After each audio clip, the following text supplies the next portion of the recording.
Alright guys, so we're out here today, we're fishing the jig.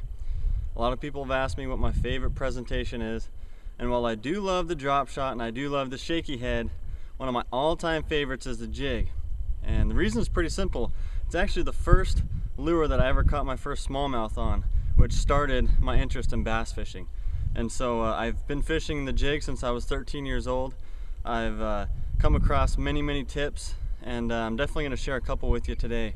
This is the Berkley Gripper Jig. This is actually the first day I've been using this jig, and I actually picked it up just because of the pattern.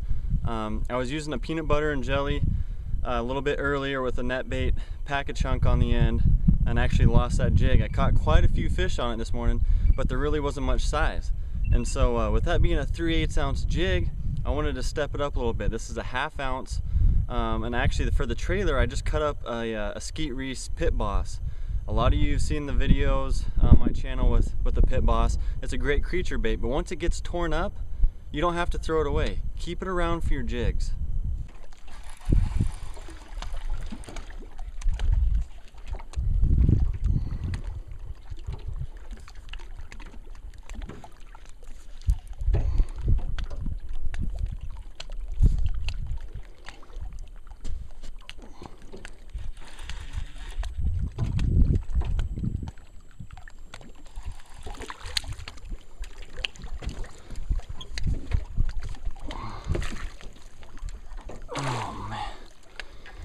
Ooh, that's a big girl.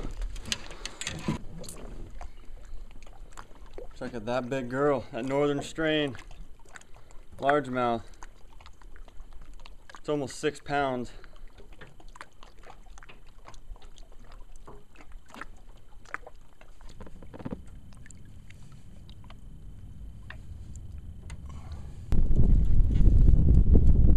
Alright, so just to give you a couple tips, make sure you have the right equipment. I have a 7-foot medium heavy Shimano Crucial. I absolutely love this rod.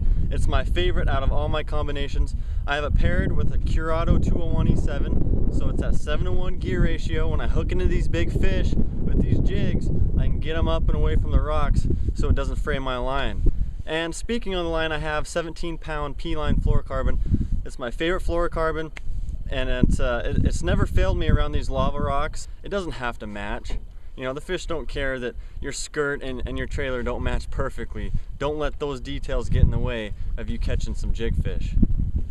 Alright, so now to fish the jig. It's very simple. It's almost like a drop shot or a shaky head. You cast it out, you let it sink, and you always try and keep it in contact with the bottom. That's what crayfish do, and during the summer those crayfish are going to head towards cooler water. So when you're fishing the jig in the summertime, make sure you're targeting those shady areas. The ends of the docks, don't go way up on the shoreline, because most of the time the fish aren't there.